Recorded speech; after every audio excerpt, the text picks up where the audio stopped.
BBC Afaan Oromooti. Nu waliin tura.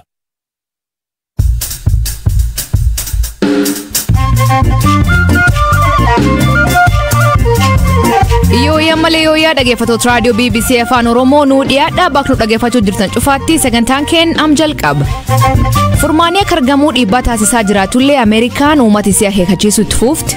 As we have for weeks, akkuma torbaniif gochaa turre lammiileen Ameerikaa Itoophiyaa keessa jiran hundi carraa jiru maratti fayyadamuun biyyatti gadhiisanii akka bahan hubachiifna. Namoota Finfinnee to'atamaa jiraniin wal qabatee gorsa Komishinii Mirgoota Namoota Itoophiyaa.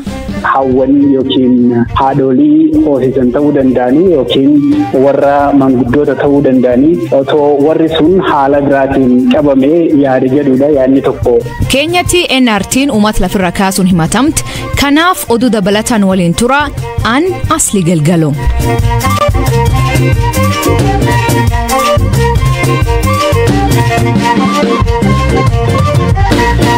Dhaggeeffattoota oduu san jalqabaanii waraanni kaaba Itoophiyaa atattamaa fi haal duree tokko malee akka dhaabbatu dhiibbaa gochaa jiraachuu Ameerikaan beeksifte. Keenya daawwachaa akka jiru ministeerri haajaa Ameerikaa Anthony Blinken waraanni Itoophiyaa babal'achaa jiraachuu isaatiin yaadda'uu hime humnoonni obbo fi TPLF imalgar Finfinnee godhan akka dhaaban gaafate. Ameerikaan lammiileen isii atattamaan Itoophiyaa keessaa akka ba'an irdeebiin yaamicha dhiyeessite yoo ta'u kunis sababa waraanii hammaachaa jiruufi jedha Anthony Blinken. As we have for weeks, we continue to urge all American citizens in Ethiopia to leave the country. Akkuma torbaniif gochaa turre lammiileen Ameerikaa Itoophiyaa keessa jiran hundi carraa jiru maratti fayyadamuun biyyatti gadhiisanii akka bahan hubachiifna. Waraanni hammaachaa fi kutaalee biyyattii hedduutti babal'achaa jiraachuu isaatiin daran yaaddofneerra. Wanti argaa jirru balaan tokkummaa fi akka biyyaatti turuu Itoophiyaa danqu guddachaa jiraachuu isaati. Kanaaf hunda dura nageenya lammiilee Ameerikaa fi hojjettoota imbaasii keenyaa eeguun dirqama kooti. Keenya kana mirkaneessuuf lammiileen keenya carraa argatanitti fayyadamanii akka bahan hubachiifneerra. Abdii fi amantaan jabaan ani qabu haalli biyyattii gara duraan turetti deebi'ee akka isaan nagaan Itoophiyaatti deebi'uu danda'an akkasumas Itoophiyaan gara fuula duraa tarkaanfachuu akka dandeessu ni tumsinaa akka jedhudha. Yaalii gamtaan Afrikaa waraanichi karaa nagaan akka xumuramu gochaa jiru deeggaraa akka jedhu Anthony Blinken qaamoleen hundi garaagarummaa jiru mariin akka furuu qaban hubachiise.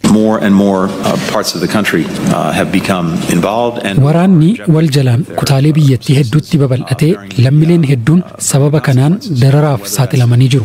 Bara darbe Tigraay dhiyeenya kana Amaara amma ammoo gara kibbaatti Finfinneetti siqaa jira. Kana hunda keessatti kan dararaman lammiilee nagaadha. Lammiileen kunneen deeggarsa barbaadan akka argatan mirkaneessuu akkasumas waraanni dhaabbatee mariin akka eegalu gochuu qabna. Kanatti dabalataan waraanni Itoophiyaa nagaa fi tasgabbii gaanfa Afrikaaf balaadha. Kun nuuf yaaddoo guddaadha. Akkasumas michoota keenya akka Keeniyaafis yaaddoodha. It's a deep concern to our partners, including here in Kenya. So we're looking for all sides, as I said, to step back. The TPLF and the OLA. Kanaaf qaamoleen hundi of duuba akka deebi'an WBO fi TPLF imala gara Finfinnee godhan akka dhaaban barbaanna. Qaamoleen hundi walitti dhufanii waraana dhaabuuf mariin eegalamuu arguu feena. Gargaarsi namoomaa danqaa malee dhaqqabuu akka danda'u namoonni hidhaman akka gadi dhiifamanii fi qaamoleen hunduu walitti dhufanii garaagarummaa jiru karaa nagaa fi bu'uura heeraatiin akka furan barbaanna. Kun akka milkaa'u michoota keenya hedduu waliin hojjechaa jirra. Hunda caalaa hojii bakka bu'aan gamtaa Afrikaa pirezidantiin duraanii Naayijeeriyaa Oluseegun Obasanjoo hojjechaa jiran ni deeggarra. Akkasumas tattaaffii pirezidanti Uhuruu fi kanneen biroo gochaa jiran ni jajjabeessina. Wanti baramuu qabu wal dhabdee kanaaf furmaanni karaa waraanaa argamu tokko hin jiru. Qaamoleen hundi kana hubatanii akkaatuma kanaan socho'uu qabu. Bottom line is that there is no military solution to this conflict. Every party has to recognize that and act accordingly. Arganamaa keenya kaseene Anthony Blinken pirezidantii Keenyaa Uhuru Kenyaata waliin cufaat kan mari'atan yoo ta'u durtaa Iggaad Warqinee Gabayoo waliin galgal kanaa akka wal argan himame ture.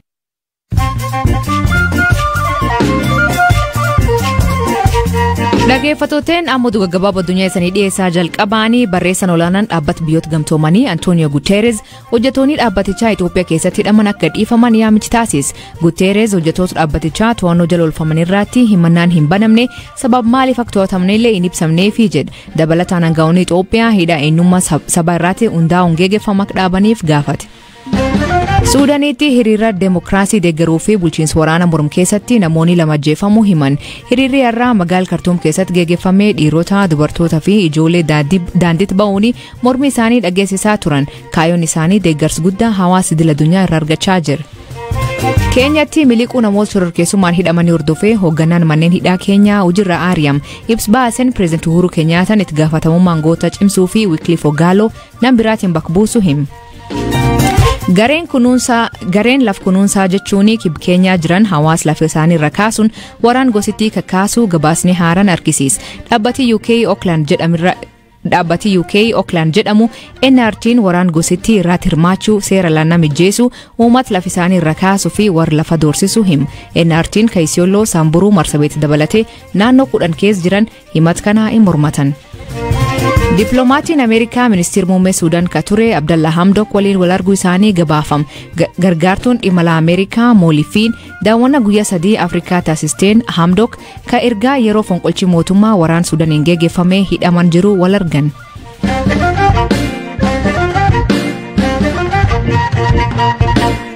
Komishinii mirgoota namoota Itoophiyaa haalli namoota labsii yeroo muddamaa wal qabatee hidhamaa jiranii xiyyeeffannoo taatama barbaadaa jedha. Namootni hidhaa kanaan namooti hidhaman jiran hedduun isaanii dhalatoota Tigraay ta'uu fi namoonni hedduun kutaa dhiphaa keessatti hidhamanii jiraachuu komishinichi ibsa baasen beeksise. Komishinichi buufataalee poolisii daawwachuun akkasumas hidhamtoota maatii isaaniitiif poolisoota dubbisuun odeeffannoo walitti qabaa jiru him. Daawwannaa kanarratti wanti san argitan maali jedhee komishinichaatti komishinara mirga siivilii fi siyaasaa Dr. Abdi Jibril gaafan. Dura hammeenya dubbachuurra waan gaarii ta'aa jirurra kan ka'e dararamni adda addaa kan irra ga'een jiru hidhamtoota warri qabame qaamni nageenyaa yookiin poolisoonni illee hanga danda'anitti gargaaraa jiru. Kun gama tokkoon waan gaarii hojjetamaa jirudha. Gara biraatiin ammoo akkasuma wanni nama yaaddeessaa illee keessa jira. Tokkoffaa baay'inaan namni qabamuu isaaniiti. Kanaaf bakki baay'een akkasitti qophaa'e waan hin jirreef namni iddoo tokkotti bakki yookiin manni namni itti taa'u haalaan nama humna isaaniitii ol waan qabuuf jecha kun walirratti heddummaachuu danda'a.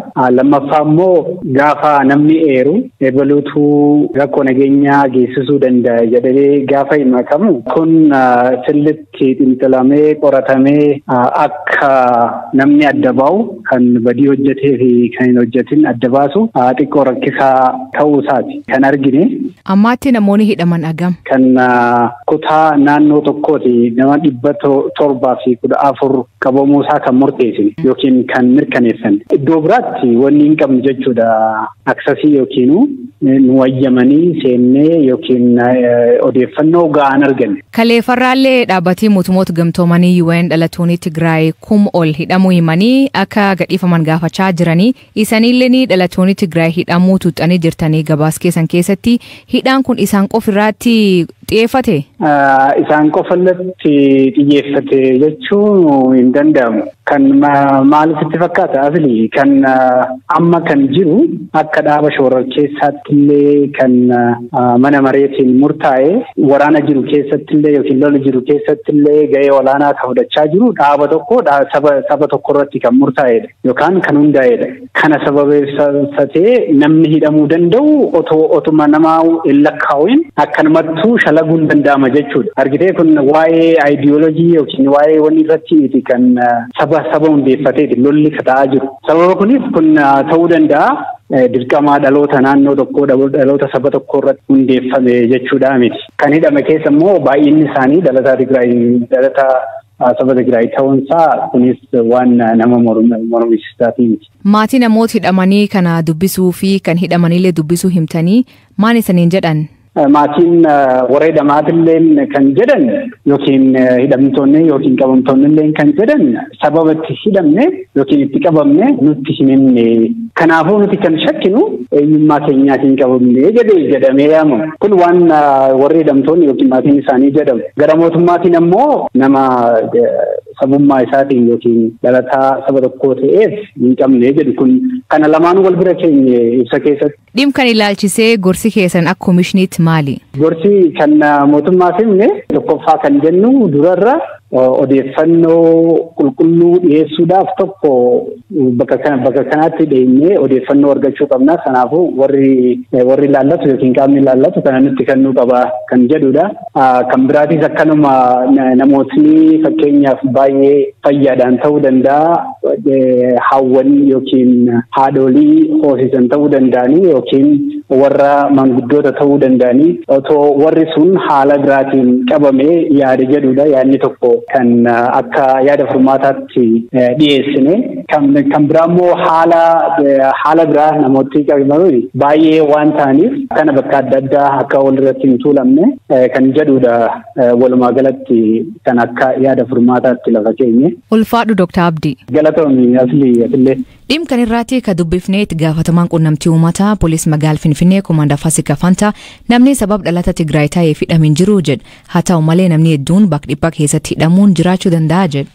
የትግራይ ተወላጆች ብቻ በመሆናቸው የሚያዝ የሚታሰር ሰው የለም። ሰበበ ዳለታ ትግራይ ተኤፍ ቆፈ ነምኒ ቀበሜ ሂደሙ እንጅሩ ዳለታ ሰበብ ራስ ታኒ ገሬ ሾሮር ኬሳ ከነራ ኤርገመ ፉደተኒ ማለቅኒ ከፈለሜፊ ሌንጂን ከነሜፊ tokkoon isaanii meeshaa waraanaa osoo nafiin hidhatanii magaala keessatti shororkaa uumuuf oduu sobaa tamsaasaa bakka akkasii geenyeerra akkana ta'aa jira tokkoon kee ni waraanamta jedhanii namoota kaan warra doorsisan qabaa jirra.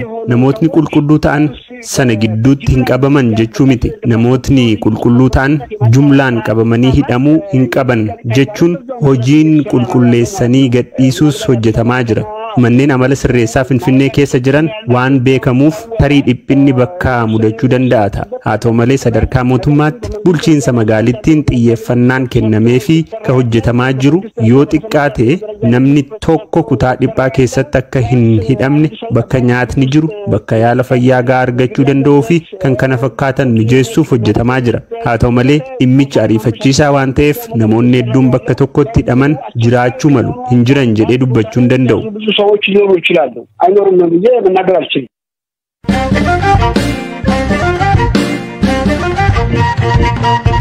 Dubartiin biyya Arjentiinaa tokko qorricha yookiin qorsa gosa kamiyyuu odoo fudhatini HIV AIDS irra fayyuunis addunyaa ajaa'ibsiisaa jira. Kanaan dura namni tokko akkuma kana qorsa malee dhukkuba kan irra fayyee ture. Dubartiin tuni ammaan dura AIDS qabaachuunis mirkanaa'ee ture.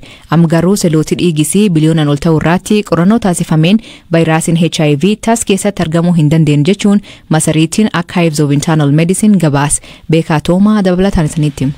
Sirni dandeettii uumamaan dhukkuba ofirraa ittisuu dubartii kana vaayirasii HIV akka of keessaa qulqulleessetti amanu hakimoonni dubartiin kun akkamiin HIV irraa akka fayyite beekuun osoo danda'ame dhukkubicha lafarraa balleessuun yookiin ammoo qoricha arguufiin ni danda'ama tures jedhu. Qorannoon doktoroonni seelii dhiigaa dubartii kana irratti taasisan namoonni tokko uumamaan dandeettii HIV ofirraa ittisuu waliin akka dhalatan ragaa dabalataa ta'eera. Qacceen sanyii namoota kanaa vaayirasichi gara qaama isaanii akka hin seenne godha. Amma dura dhukkubsataan tokko kan maqaan isaa akka baramu hin feene vaayirasichaan qabamus vaayirasichi suuta qaama isaa keessaa yoo badu mul'atee ture. Haa ta'u malee namoonni HIV'n qabaman kaan vaayirasicha waliin jiraachuuf bara jireenya isaanii guutuu qoricha fudhachuun isaan barbaachisa. Waggoota dhiyoo asitti namoonni qoricha homaatuu osoo hin fudhatiin garuu kunuunsi haga ta'e taasifamee fi vaayirasicha to'achuu akka danda'an bira gahameera. Namni London jiraatu Adam Kasleehoo jedhamu dhibee HIV fi kaansariitiin qabamee wal'aansa kaansariif jecha seelii dhiigaa nama arjoomurraa erga argatee booda qoricha HIV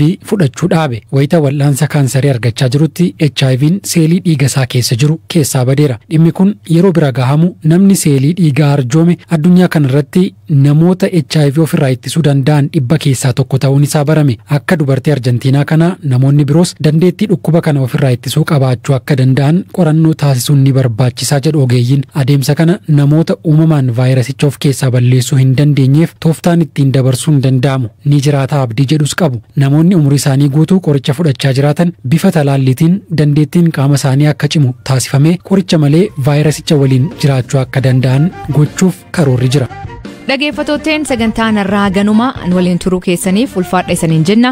Mammaansi galgal kana gur qabaataniif hin dhagaanii qalbii qabaatan malee jedha. Hiikan isa maanii koomentii keessatti nu beeksisa. Sagantaa kan qopheesse beekaa tooma gam teknikaatiin Oskar Bunga kan isaniif dhiyeessan aslii galgalooti agborisaatti akkana nagaa waaqa kee bulaa oraa bulaa deebana hangafamaan dhan bulaa.